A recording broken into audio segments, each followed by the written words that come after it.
बोलिए सदगुरु देव की जय।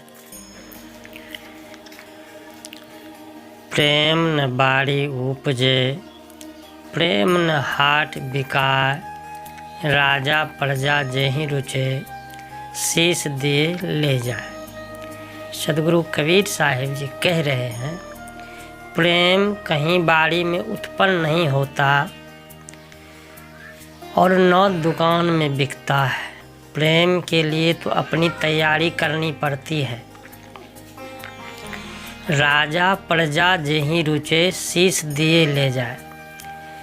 कि बिना शीश दिए राजा हो चाहे प्रजा, वह प्रेम को नहीं पा सकता। एक राजा की सुपुत्री, जिसका नाम हम जानते हैं लैला। लैला एकलौती बेटी है एक राजा की, और मजनू एक भिखारी का बेटा है, एकलौता पुत्र, और पूरा दिन गरीब और सत्य में विश्वास रखने वाला। तो वह मजनू पूरा गरीब है, लेकिन पढ़ने लिखने के लिए तो एक ही स्कूल है, गुरुकुल। तो उसी स्कूल में लैला भी पढ़ती थी और मजनू भी पढ़ने के लिए उसी गुरुकुल में जाया करते। एक दिन लैला को उस मजनू से प्रेम हो जाता है। तो जब प्रेम हो गया तो घनिष्ठ प्रेम, लैला के मन में बड़ा दुख आया कि अरे आखिर है तो मनुष्य वहाँ से कोई गरीब बनकर नहीं आता, गरीब या अमीर यहाँ ही लोग बनते हैं। वहाँ से तो सब लोग धनी होकर आता है, लेकिन दोनों तो हम मानव हैं। तो दोनों में जब प्रेम हो गया तो मजनू के दुख को देखकर लैला के टिफिन क्लियर में परोठा लेकर आती स्कूल में, और मजनू एक सूखी रूखी रोटी लेकर आया करते। किसी दिन सब्जी है, किसी दिन नमक रोटी। तो लैला के मन में हो गया कि आखिर मजनू तो मेरा मित्र है, दोस्त है, लेकिन अब दोनों हम एक साथ मिलकर खाएं, बांटकर खाएं। किसी दिन मजनू भूखे रह जाते थे, किसी दिन उसके घर कुछ था ही नहीं, क्या लेकर जाते स्कूल, यूँ खाली हाथ चले जाते। जब छुट्टी टिफिन होता तो सब लोग बैठकर खाते और मजनू खड़ा खड़ देखते, बहाना करते, किसी से नहीं कहता कि हमें कुछ दो खाने को या नहीं, वह चुप बैठा रहता। तो लैला के मन में बड़ी दर्द हो गई। वह अपने पिताजी से कहा कि देखो पिताजी, मेरा एक मजनू है, वह है तो दीन गरीब, लेकिन मेरा प्रेमी है और मेरे मित्र हैं, तो उसके लिए होटल फ्री करवा दिया जाए। तो आखिर राजा है, पूछा भी नहीं। सुपुत्री के कहने पर, लैला के कहने पर राजा ने सभी होटल को फ्री करवा दिया। सब होटल वालों से कहा कि देखो मेरी लैला की एक मजनू है, वह जो कुछ खाएगा तुम लोग मजनू से पैसा नहीं लेना और लिखते जाना। जब महीना पूरा होगा तो तुम हमसे हिसाब ले लेना, पैसा ले लेना। तो बगल में बहुत सारे मजनू सुन रहे थे। जो लैला कह रही थी अपने पिता से कि मेरा मजनू के लिए होटल फ्री करवा दिया जाए पिताजी, तो पड़ोसी मजनू भी सुन रहे थे। करे उस भिखारी मजनू के लिए अब होटल फ्री हो गया है, लेकिन लैला ने ऐसा नहीं कहा कि मेरा एक मजनू है। तो चलो अब हम लोगों को एक बहाना मिल गया, अब चलो होटल में फ्री खाएंगे, हम मजनू का नाम लिखा देंगे, होटल वाले पैसा नहीं लेगा। और एक कहावत भी है, फिल्मिस्तान वाले गाया करते थे, रामचंद्र कह गए सिया से ऐसा कलयुग आएगा, हंस चुनेगा दाना जिनकी कौवा मोती खाएगा। हंस बेचारे मजनू गरीब, वह एक भी होटल में एक दिन भी नहीं खाया। ये फ्री वाला मजनू रोज़ अच्छे अच्छे फरमाइश करके होटल में खाया करते। जब महीना पूरा हुआ तो लाखों का बिल लेकर राजा साहब के पास पहुंच गए। जब लाखों का बिल लेकर पहुंचा तब राजा साहब ने पूछा अपनी प्यारी बेटी से कि लैला, तुम्हारे मजनू कितना खाता है महीना में? 1 लाख। तब लैला अवाक हो जाती है, कहा पिताजी मेरा मजनू बिना कीमत चुकाए किसी का एक दाना नहीं लेता, शायद अब खाया है या नहीं तो यह तो पता तब चलेगा, इसका परिक्रमा किया जाए। मेरा मजनू तो सिर्फ 1 या 2 रोटी खाते हैं, वह भी रूखी सूखी, और 1 लाख का बिल, और एक दिन में 50 किलो मेरा मजनू खाएगा। अवाक हो गई। तो लैला एक युक्ति बताए, अपने पिताजी से कहा पिताजी इसका परीक्षा किया जाए कि मेरा मजनू कितना खाता है। जो मेरा मजनू होगा वह इस परीक्षा में पास हो जाएगा, अन्यथा मुझे तो बहुत सारे मजनू पाना चाहते हैं, लेकिन मेरा मजनू तो एक ही है, अनेक नहीं। और सदगुरु कबीर कह भी रहे हैं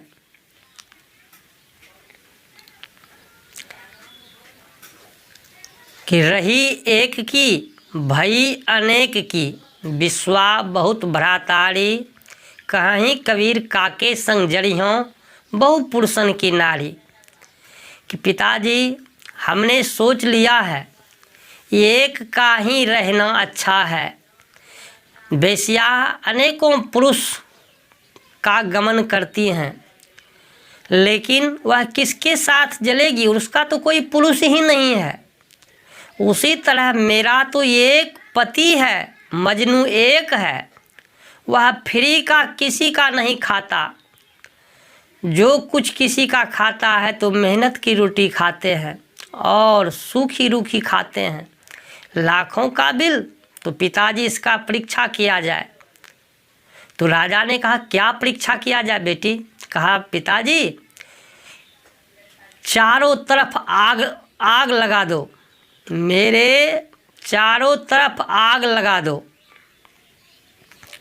और इतना आग लगाओ अब बीच में हमको बैठा दो, और यह ढिंढोरा पिटवा दो कि लैला आज आग में जल रहा है। जो लैला के मजनू हैं वह लैला को ले जाओ उठाकर। तो परीक्षा हो जाएगा पिताजी, कौन आग में जलना चाहेगा। जो मेरा मजनू होगा वह आग में ही जलने को तैयार होगा, लेकिन ये जो मजनू है ना, ये फ्री के मजनू खाने वाले अनेकों हैं। हंस तो दाना के लिए तरस रहा है, कौवा मोती खा लिया और अभी भी खा रहे हैं। और सदगुरु कबीर साहब जी भी कहते हैं, कहे कबीर मैं बात कहूँ यह खड़ी कि दुनिया एक नंबरी। और ये फ्री का जो मजनू है वो 10 नंबरी है। 1 नंबरी वाला तो पास है और 10 नंबर वाला फैल, कि किसी के भरोसे बैठना। राजा फ्री किया, सब लोग मजनू का नाम लिखाकर बैठकर खा लिए। कीमत चुकाना पड़ता तब ना। तो अंत में राजा वही किया, चारों तरफ लैला को बीच में बैठाकर चारों तरफ आग लगा दिया और बीच में लैला पसीना पसीना हो रहा है। राजा ढिंढोरा पिटवाया कि लैला आज आग में जल रही है, जो लैला की मजनू है लैला को उठा कर ले जाए। तो लैला को पाने के लिए बहुत सारे मजनू गए, लेकिन लैला आग के बीच में है। पहले जो लैला को लेने जाएगा पहले वही जल जाएगा। कौन जलना पसंद करते हैं? तो यह बहुत सारे मजनू आए, लेकिन देखा लैला तो आग के बीच में है, कैसे उठाऊं उसे? बाहर हो तो लेकर भाग भी जाऊं, लेकिन लैला तो आग के अंदर है। और वह मजनू किसी मकान में काम कर रहा था, किसी मिस्त्री कारीगर के साथ एक दीवार की चिनाई में काम कर रहा था, वह भी 1-2 पैसे मजदूरी पर। किसी ने कहा कि तुम्हारी लैला जल रहा है आग में। वह मजनू जैसे कहा आग में जल रहा है, वह मजनू किसी से पूछा भी नहीं, दौड़ते हुए आया और आग में कूद जाता है। जैसे हनुमान जी छलांग लगाते हैं कि आपन तेज समारोह आप, तीनों लोग हाँकते कांपे। तो अपने तेज को जिसने संभाल लिया वह हनुमान जी है, और तीनों लोग उनके डर से हाँक से कांपते हैं। चालीसा में आया। तो जैसे मजनू कूद गए, लैला को गोद में लिया और आग को कूद कर लैला को निकाल लिया। तब राजा आए, वह मजनू के फटे हुए वस्त्र हैं, और फटे हुए वस्त्र और सूखा हुआ चेहरा। तब मजनू से राजा ने अच्छा पोशाक पहराया,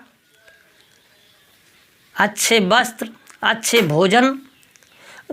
तुरंत राजा तो थे ही, व्यवस्था करवाया, डॉक्टर बुलाया। लैला भी गर्मी से पूरा त्रस्त थी।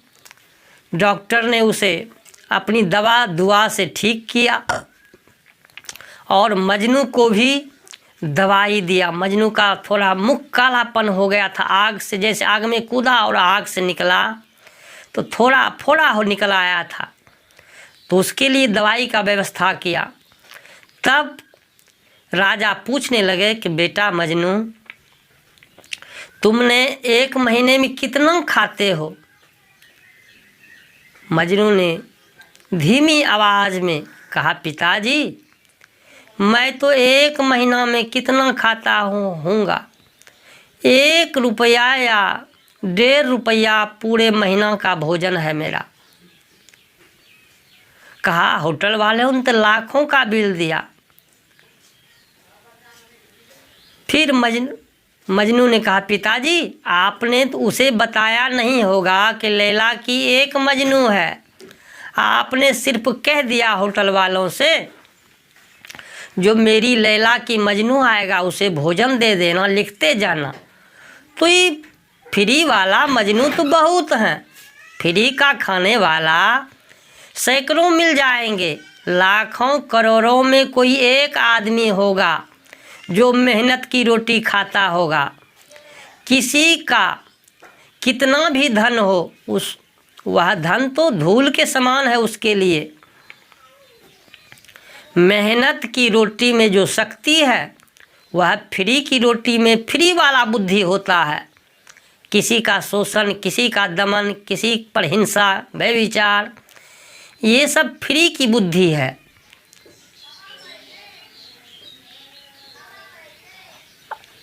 पिताजी मैंने एक दिन भी नहीं खाया होटल में, मैं तो मेहनत मजदूरी करने वाला, अपनी लैला के लिए भी 5 रुपया बचा कर रखा हूँ और अपना भी जीवन पाला हूँ। फिर राजा अवाक हो गए, करे ये असली प्रेमी है।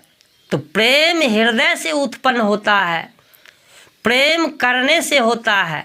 प्रेम दोस्ती कर लेना तो आसान है, लेकिन दोस्ती को निभा पाना बड़ा मुश्किल है। गोस्वामी जी कह रहे हैं कि धीरज धर्म मित्र अरु नारी, आफत काल परेखिए चारी। कि जब लैला जल रही थी तो आफत काल परेखिए चारी, मित्र भी जब आफत काल में काम आए तभी समझो, नारी भी आफत काल में आपके साथ दे तभी समझो, धर्म भी आपके साथ काम दे तभी समझो। तो अंत में हुआ वही, लैला को निकाल लिया उसका मजनू। उस दिन से लैला मजनू बीड़ी बिकने लगा कि प्रेमी हो तो ऐसा हो। तो सदगुरु कबीर साहिब जी कह रहे हैं कि जो एक आदमी का भरोसा रहेगा वह तो पति के साथ जलेगी। साहब कहते हैं रही एक की भई अनेक की, विश्वा बहुत भ्रातारी, कहे कबीर काके संग जनियों बहु पुरुषन की नारी। जो बहुत पुरुषों का संग करेगा वह किसके साथ जलेगी। तो अंत में साहब कह रहे हैं कि आया ये कहीं देश से, उतरा एक कहीं घाट, हवा लागी भ्रम का हो गए 12 बाट। हम सभी एक देश से आए हैं और जाना भी एक ही देश है, लेकिन यहाँ आते ही हम लोग सब बिखर गए, सब हो गए 12 बाट। और सदगुरु कबीर के मुख्य साखी है, काशी काबा एकें है रे, एकें राम रहीम, मैदा एक पकवान बहु बैठ कबीरा जीम। कि एक ही मैदा से बहुत सारे पकवान बनते हैं और पकवान का नाम भी अनेक प्रकार की होती है, लेकिन खाने पर क्षुधा तो उसी तरह सबकी मिटती है। भोजन मिल जाए क्षुधा मिट गया, पानी मिल जाए प्यास मिट गया, लेकिन पकवान तो अनेक प्रकार के। उसी तरह मनुष्य की आकार अनेक प्रकार है, नाम अनेक प्रकार है, लेकिन मिट्टी पानी आग हवा तो वही है। सबकी ज़रूरत की चीज़ है, सबको चाहिए, वह पक्षपात कहाँ करते हैं। और सदगुरु कबीर कह रहे हैं, बुरा जो खोजन मैं चला, बुरा न मिलिया कोई, जो दिल ढूंढे अपना मुझसा बुरा न कोई। कि हम बुरा दूसरों को बुरा कह रहे हैं, लेकिन हमारे दिल कितना बुरा है इस पर मैंने कभी नहीं सोचा, कभी नहीं झांका, कभी ध्यान साधना किया ही नहीं, तो क्या पता चलेगा कि हम कहाँ हैं। आँख बंद करो, देखो कितनी विकार उत्पन्न होता है, और विकारों को छोड़ना है और अच्छाई को भरना है। एक राजा अपने मंत्रियों से पूछा कि बेटा इस धरती पर सबसे बुरा चीज़ क्या है। तो मंत्री अवाक हो गए, कहा हुजूर कुछ दिन के लिए मुझे मोहलत दिया जाए, समय दिया जाए, तब मैं बताऊंगा। तो राजा ने कहा चलो 2 दिन का समय देता हूँ। अब मंत्री समय लेकर घर चले गए। घर गए तो बड़ा उदास, करे राजा साहब हमें मंत्री हैं हम राजा के, हमसे प्रश्न पूछा कि सबसे बुरा चीज़ क्या है, इसका उत्तर अगर नहीं दे पाऊँगा तो राजा तो हमें राज से निकाल देंगे। बड़े उदास सोचते हुए चले गए। तो जैसे घर में प्रवेश किया तो उनके धर्मपत्नी कहने लगी कि महाराज, आज उदास लग रहे हैं आप। अब पति पत्नी की बात है, आप उदास लग रहे हैं। और राजा जाकर बिछावन पर लेट जाता है। उधर से धर्मपत्नी आई, कहा आप प्रतिदिन आते थे तो हंसते बोलते आते थे, आज कुछ बोलते भी नहीं हैं और बिछावन पकड़ लिए। बहुत पत्नी के कहने पर फिर राजा ने बोला कि आज राजा साहब का एक प्रश्न है। तो पत्नी ने कहा क्या प्रश्न है? कहा राजा साहब ने कहा सबसे बुरा इस धरती पर क्या चीज़ है? तो रानी ने कहा, मंत्री की पत्नी ने कहा, इस इतनी छोटी सी बात के लिए आप उदास क्यों हैं? यह तो छोटी सी बात है, इसके प्रश्न का उत्तर मैं दे दूंगा। कहा 2 दिन का ही तो समय है। तो मंत्री की पत्नी बड़े चालाक, बड़े विद्वान, पढ़ी लिखी, विद्या में निपुण, कहा आप पहले भोजन कर लीजिए, फिर इसका उत्तर मैं ढूंढ लूँगा। पत्नी के कहने पर मंत्री ने भोजन किया, फिर कहा अब उत्तर ढूंढो, कल ही तो जाना है, आज तो ऐसे बीत गया। कहा ठीक है, जाओ अमुक गांव में जाओ, एक संत रहते हैं, उसे निमंत्रण दे दो और पूछ लो कितना पैसा लेगा। उतना पैसा देंगे, लेकिन आपको मेरे साथ एक दिन चलना होगा। तो चले गए। एक गांव में एक साधु रह रहे थे। साधु के पास गए, कहा बाबा एक दिन का हम आपका समय चाहते हैं, कितना पैसा लोगे? तब साधु क्या पैसा लेगा? साधु कहा बेटा मेरा तो देह ही सेवा के लिए मिला है। साधु बड़े परमार्थी, धन जो बरसे आए, तपन बुझावे और की अपनों पारस लाए। कि हे बेटा, साधु देह तो परमार्थ के लिए मिला है, साधु बड़े परमार्थी, धन जो बरसे आए। सच्चे साधु मिल जाए तो वहाँ धन की बारिश होती है। तपन बुझावे और कि अपनों पारस लायक, अपना खुद का मैं तपन बुझाता हूँ, दूसरों को पारस बांटता हूँ, कुछ नहीं लूँगा, मेरा देश सेवा के लिए है, जो कुछ होगा तुम दे देना। कहा बाबा कल ही चलना है। कहा ठीक है।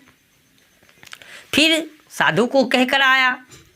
फिर पत्नी ने कहा एक बेसिया रहती हैं अमुक बाजार में, जाओ उसको भी बोल देना कल कितना पैसा लेगा उतना पैसा देंगे, लेकिन मेरे साथ चलना होगा।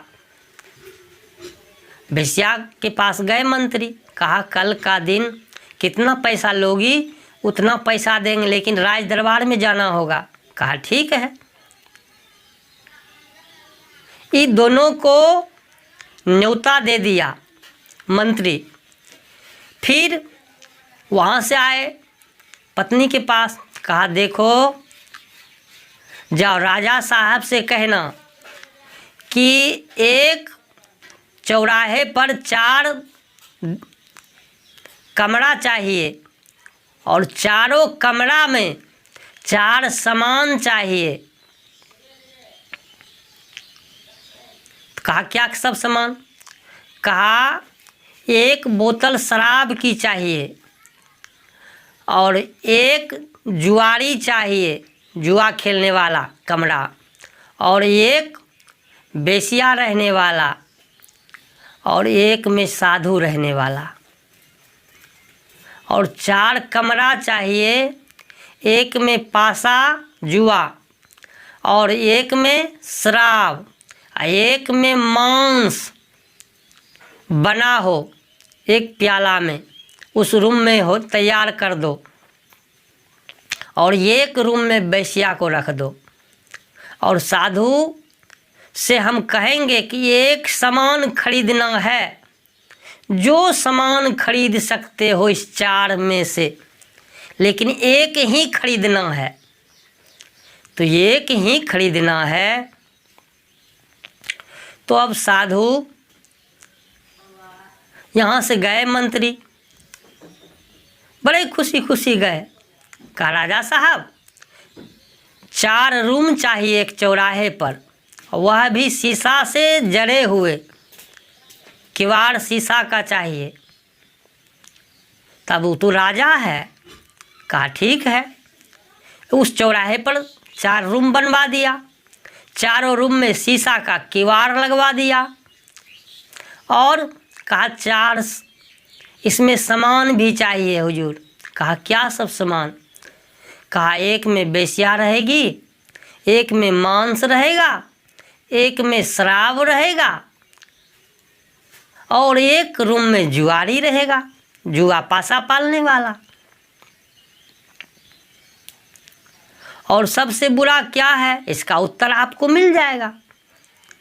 अब राजा रूम तो बनवा दिया और चारों में 4 सामान रखवा दिए।